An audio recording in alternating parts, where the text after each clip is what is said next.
I'd like to share a reply to yesterday's email. The bit about covert contract does make logical sense, but then the solution itself piques my interest. Though how does one do that without it falling into the trap of becoming transactional in nature?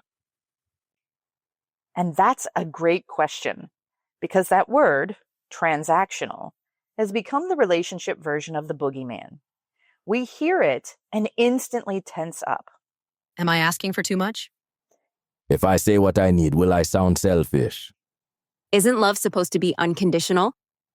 Let's unpack that, because like most things in relationships, the truth lives in the nuance. A transactional relationship says, I will love you only if. It's conditional.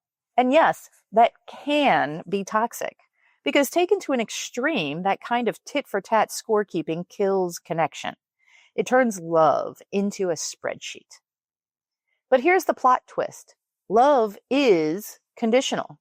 Healthy love between two autonomous adults has boundaries. I learned that the hard way. There was a time in my life when I stayed too long, when I told myself that loving someone meant giving without limits, even when I was breaking. If I hadn't left, I might not be here today. So yeah, unconditional can become dangerous when it asks you to sacrifice your safety, yourself, or your soul. At the same time, swinging the other way, where any clear ask becomes, uh-oh, that's transactional, isn't healthy either. Because real love thrives on mutual benefit. Not tit for tat, not resentment-filled martyrdom, but that beautiful space where you both get so much more out of the relationship than you put in. Let me give you two quick examples. In the morning, while I'm brushing my teeth, my sweetie slips by on his way to the shower.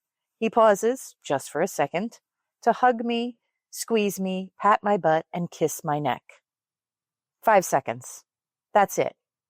But it fills us both up for hours. That's not a transaction. That's a rhythm, a ritual, a shared joy we both benefit from. Here's another. He hates grocery shopping. I don't mind it. I kind of enjoy it, actually. So I do the shopping.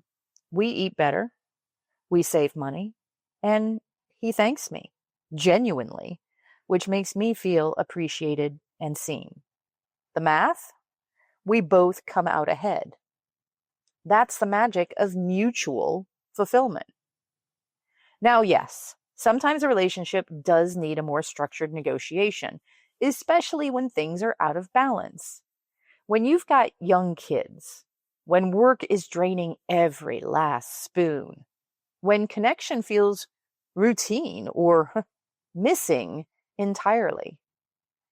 That's when naming your needs, planning something intentional, or even saying, hey, I need a break. Can we figure something out? Isn't being transactional. It's being real. It's being grown. It's choosing the relationship on purpose. So no, love isn't about keeping score.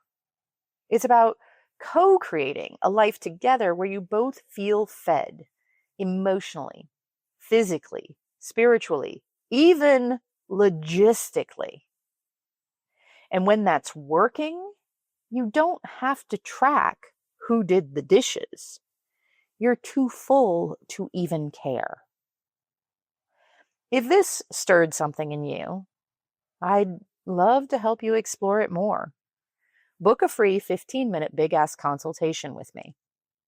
Bring your messy questions, your secret worries, your stuck points. Let's start turning confusion into clarity. Have you ever stopped yourself from asking for something you need because you were afraid it would seem selfish or transactional or too much? Hit reply.